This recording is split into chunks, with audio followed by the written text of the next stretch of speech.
And last speaker in this session is Professor Scott Armstrong. Scott is professor at the Wharton School at the University of Pennsylvania and is a founder of the Journal of Forecasting, or the International Journal of Forecasting, and the International Symposium on Forecasting. He is the creator of the website forecastingprinciples.com and is the editor of Principle of Forecasting, which is an evidence-based summary of knowledge on forecasting. In 1996, he was selected as one of the first 6 honorary fellows by the International Institute of Forecasters. He has been doing research on forecasting for nearly half a century, and he will speak about forecasting. Thanks, Carlo. Polar bear population forecast. It's a public policy forecasting audit that I'm working on with Willie Soon and Keston Green. We've submitted it for publication, but we're still interested in getting further peer review. So if any of you have ideas, send them to us. We keep getting reviews, we revise it. We're up to version 55 right now. The latest version is always on our website.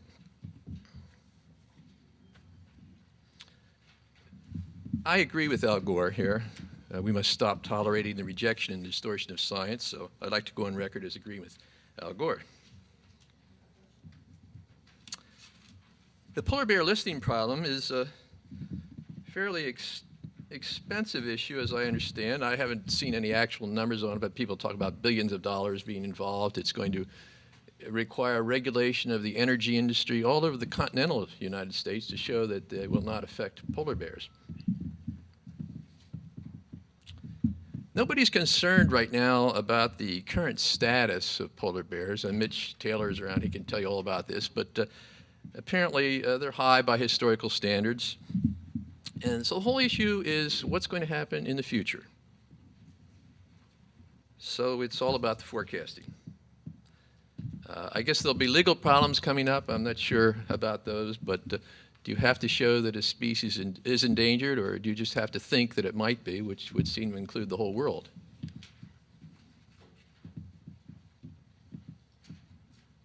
I'm qualified for forecasting. I guess Carlo's already gone across that, so I'll just skip through that, except to say that I am not and have never been an expert in polar bears, and I do not intend to be.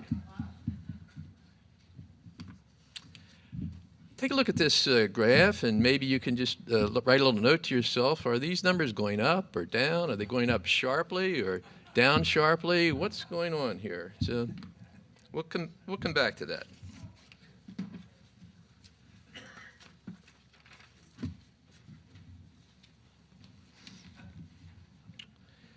On January 30th of this year, I testified before Barbara Boxer's Senate committee. It's an interesting experience. It was on examining the threats and protections for the polar bear. It was an amazing contrast between emotion and science, I think. Barbara Boxer's approach was to show some really beautiful pictures of polar bears. There was some mention of the scientific basis, and the scientific basis was 9 government reports that were put out on the internet, written by people that work for the U.S. government primarily. Those reports and the announcement that they were interested in feedback led to 670,000 people commenting, according to the head of the Fish and Wildlife Services, so they're taking lots of time to read these responses. What we're concerned about is, what about those reports, those 9 government reports? Do they provide scientific evidence, scientific forecasts? And incidentally, if you're interested in a blow-by-blow account, we have all these things on theclimatebet.com, and my written testimony. Also, my challenge to Al Gore is on that. So what are scientific forecasts? Well, they're forecasts that are derived from evidence-based methods. People study things and they find out, well, what works in this situation, and can we come up with principles? They come from all different fields. I started my career as an industrial engineer at Eastman Kodak in 1960, and I was interested in forecasting from the beginning. These are a variety of the areas we'll take any area that studies forecasting methods and principles, and say, well, what works in this situation? We summarize these things as principles. We say, in this condition, what should we do? What principles should we follow? it's easy to find. We've been first in the Google search for many years if you just put the word forecasting in, so we're not hiding these principles from anybody. There's a more detailed report on these principles in the Principles of Forecasting Handbook, which I obtained help from 39 authors of experts in various fields and 123 reviewers. Examples of forecasting principles. One example, there's 140 of these principles, so I've just picked a few here. One is avoid complex models. It's kind of contrary to what people think. We have a complex situation, we need a complex model, and actually it turns out to be just the opposite. This is a theme that runs through forecasting in many different fields, economics and so forth. When you have a lot of uncertainty, you should be very conservative about your forecast. Actually, Julian Simon used this back when people were worried about running out of natural resources. He said, you just be conservative and you'll get a good forecast. And this is one that is the most difficult for people to understand. How could this possibly be true? In 1978, I summarized research on expert forecasting, and we found that experts are no better able to forecast than non-experts when they face complex and difficult situations. It's an astounding finding. When I say unaided, I mean unaided by scientific forecasting principles. Okay, are the polar bear forecasts immune from these principles of forecasting? I get email, some of it rather nasty, but people say, you know, your principles, they don't apply in our area. Nobody uses your principles in our area. And I said, well, why don't you go through the list? We fully disclose what we've done. Tell us which of the principles, there's like over 100 principles that are relevant to the polar bear forecasting. Which ones don't apply, and could you provide us with any evidence? And should we add more principles? That's the last we ever hear from them. So Willie and Keston and I did this audit of the polar bear forecast, starting out with those 140 principles. And we looked at the 2 of the 9 government reports that were most closely associated with forecasting. And we asked, did the author's procedures follow scientific forecasting principles? We made independent ratings. All this went through emails between Keston and Willie and I. We had fairly high agreement among these principles, such as keep forecast independent of organizational politics. If you look at each of those 9 reports, right at the top, you see a statement that said that this report is written to support the decision to list polar bears as threatened. So we had no trouble with labeling that one. They had a lot of basic assumptions, and the way they dealt with that was rather interesting. They just made assumptions rather than forecasts. These are things that should have been forecasted. The assumptions all lack support, and we said that the overall report, overall findings are not valid because their assumptions are not valid. And there were a variety of things that, such as global warming will occur. This will reduce the amount of summer sea ice. Polar bears will obtain less food by hunting and from reduced sea ice platform. Bears will not obtain adequate food from other sources. Designating polar bears as endangered is a better solution. There are no serious side effects to that, and no other policies would produce a better solution. But we then asked, what if all these assumptions were true? Did they at least use the proper methods to forecast the bear population? And here are the results. As I said, we looked at the Amstrong report and the Hunter report, and we found that Amstrong contravened 41 principles and Hunter contravened 61. Well, that's a funny word, isn't it, contravened? We originally said violations, but we like the forecasting audit to be a tool rather than a weapon. And it seemed, violations seemed to be upsetting, so Keston went in the dictionary and found something that means exactly the same, but does not upset people. Probably contravened Amstrong 32, Hunter 19.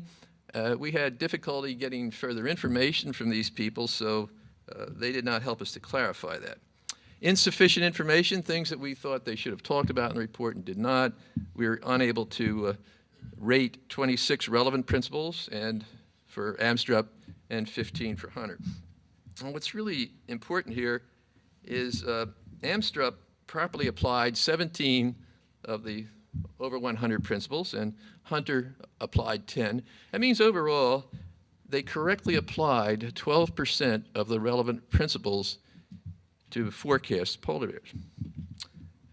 Now, so I ask you, how many occupations do we have in our country where if you can get by just following 12% of the proper procedures?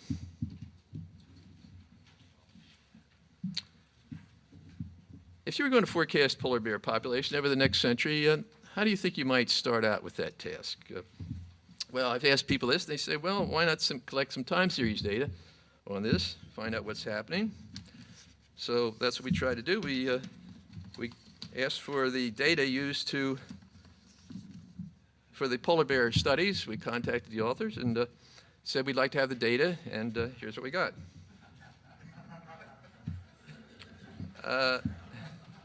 Yeah, it seems to be a basic principle that goes across sciences, is that you should fully disclose what you're doing. And we also found out at the Senate hearings, nobody disagreed with the idea that the polar bear population had been growing rapidly. And so it's been growing rapidly, and then we're forecasting that it's going to decrease. Those are called turning points in economics literature. And in economics, they have a rich history of studying turning points and a dismal record at studying turning points. It's very dangerous to forecast turning points. Fred Colopy and I have done some research in this also. We take time series and we ask people, what direction do you expect the series to go, and what direction has it been going in the past? And if the expectation differs from the historical trend, we call that a contrary series, which is what Amstrop and Hunter are doing. The series is going up, but they say it's going down. We found that it's very dangerous to extrapolate trends in that situation, very high errors.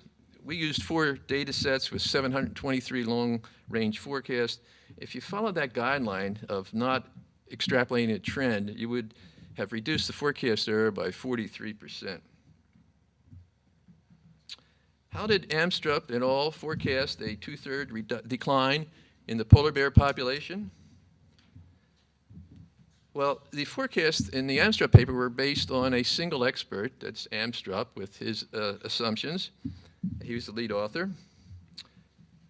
Table 6 of the report showed a 1/3 drop over 100 years, a 1/3 drop in the polar bear population.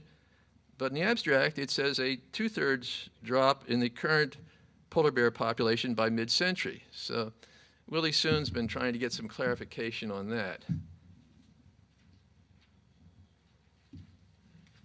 That's not the main problem. The main problem is, can experts make useful forecasts? And I alluded to this a little bit earlier, that people with much expertise are no better than those with little expertise. Phil Tetlock, which book created quite a stir. I had, in 1978, I'd gone back to the early 20s to find research on this. It was a fair amount of research. I was impressed. I thought this was pretty good. Phil comes along. He does this amazing study. He gets 82,361 forecasts by 284 professionals whose job was to offer advice about trends, political and economic trends, and did this for 20 years. And he checked, how the forecasts turn out. And he also found that expertise did not produce better forecasts. There's some corollaries about this also, like providing experts with more information does not improve their ability to forecast. So I don't bother reading a lot of detail. I'm a methods guy.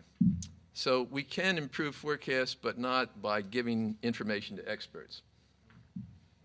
So back to that conclusion, experts cannot make useful forecasts in complex and uncertain situations. Simply astounding, and simply that people just don't believe it. So how can this be true that so many people depend on these expert forecasts when they're of no value? Partly it's due to wishful thinking. Partly it's due to selective perception. I mean, I hear people come back from gambling. Everybody makes money when they go gambling. I don't know how they remember all that stuff. Selective perception.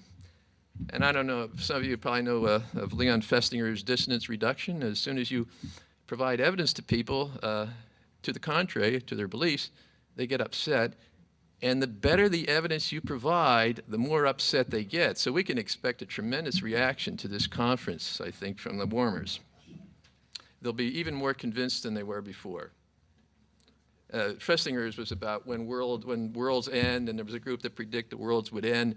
It did not end, of course, and then they were even sure that they were right, that their beliefs had actually had something to do with saving the world for a little while. So in 1978, then I came up with the seersucker theory. No matter how much evidence exists that seers do not exist, seers will find suckers. How did they forecast that decline in the polar bear population? Well, the first thing they did is they forecast the number of ice-free days per year. And then they estimated a relationship between the number of ice-free days per year and the polar bear population. So I'll tell you how they did each of those things. Remember that graph that you saw? Here it is again. Those are the ice-free days in the southern Beaufort Sea, and it was used by Hunter. It's on the internet, and I ask people, is it going up or down or what's happening? The ratings are either no trend or a very slight upward trend is typical ratings for that. So how could they forecast a very sharp increase in the number of ice-free days with these data? Well, they couldn't, so they didn't use these data. What they did is, let's just assume that there'll be an increase. So we use those global warming models and say that, well, there's probably an increase, and that's where that forecast will come from. Of course, the global warming model, people say, we don't make forecasts. I just wanted to show you I wrote and asked them also, those circles were kind of big, so we wanted to know, could we have the actual data? We'd like to maybe do a little analysis, and here's the actual data that they used as reported to us. I did get a letter just the day before I came up here from Amstrong's superior, and he gave me like a lot of lists of things I could look for. Maybe I could find the data. Then they had this relationship between ice-free days and the polar bear population. How did they get that estimate? Well, you remember those dotted lines that I filled in? Those 5 years, the dotted points, 5 years filled in? They used those 5 years and correlated those with a very complex mathematical approach, defying all understanding, but they took those 5 years and determined a relationship that would occur over the next 100 years. Is it possible to estimate a causal relationship when you have high measurement error? Little agreement upon what is the relationship between ice-free days and polar bear population, and only 5 populations? I don't have to answer that for you. So, okay, each of these studies revealed contraventions of principles, as I said, things like use all important data, provide easy access to the data, use simple forecasting methods, and be conservative in situations involving high uncertainty. These are just like 4 of the 60 or more contraventions. Our paper is fully disclosed and peer reviewed. We put it up on the website. We keep asking people for comments. We write to people and ask them for comments. We invite others to audit these things. We've invited Amstrong to say, why don't you do an audit, and we'll publish it on our publicpolicyforecasting.com website. We seek peer review. Oh, another thing we do is we always send, it's something I started many years ago, I always send papers that I write to people that I cite in a substantive way to make sure we're citing them correctly. I got into this because I found people cite me incorrectly so often. I have what I think is the most frequently cited paper in marketing. And somebody from New Zealand asked me, have you ever seen what people are doing with your paper? And I said, no, it seemed pretty obvious. I told people how to adjust for non-response bias in surveys. He says, well, they're not doing that. So there's like about 2,000 papers cited, and we took 100 of them, and we found out how many people are actually doing what we said in the paper versus something else when they said, we use the Armstrong-Overton method. And the answer was, of the 50, only one paper used things properly. I don't know where all that other stuff is coming from. You know, I could show it to students and they could do it, but people they cite papers that they do not read, which is what we found from the paper. This paper will be coming out in about a month. It's not just in our field, it's a widespread problem that people cite papers they do not read. Here's a peer review that we've received so far from the authors of the government reports. We've sent our report to them, and Stephen Amstrong replied, we decline all your offer to preview comments on the attached manuscript. Please feel free, however, to list us as a potential referee when you submit your paper for publication. And I have done that. We've submitted it to the journal interfaces, and we've included Amstrup's name as a potential reviewer.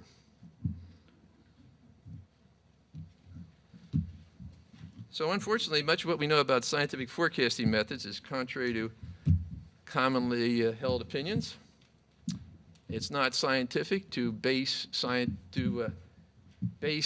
science on a polling of people, whether they're experts or not. You know, we have a lot of people who provide these expert forecasts. Each one of them individually adds nothing, so if you add a whole lot of them, it adds even less, or no more. But we do have the tools to forecast in a scientific manner, and I'm getting late, so I'll probably just leave you to look at that. You can use a variety of methods. I'm not sure that we can really do much in forecasting very far ahead, but use a variety of forecasting methods. Prepare forecasts for alternative policies. We can probably do that. We can commission forecasts by independent teams. We can promote collaboration between polar bear experts and forecasting experts. We can require that forecasts be open to public view and they can be audited. We don't see any reason why you should contravene any of the principles when you have an important forecast like this. And then we'd combine the forecasts that pass the audits. Conclusions. The government reports provided no evidence that polar bear population will reverse and decline. Forecasting, well, that's interesting. Number one again, forecasting involves important issues, and we should avoid any contraventions. Now, the really key issue of what I'm talking about today is people selectively perceive facts and so forth. And I think that's important to show where the other side has made mistakes and so forth, and it's got to continue. But we really should put a heavy emphasis on how the facts are processed. The facts have to be processed in a systematic way, following scientific principles. Processing them in people's heads does not work.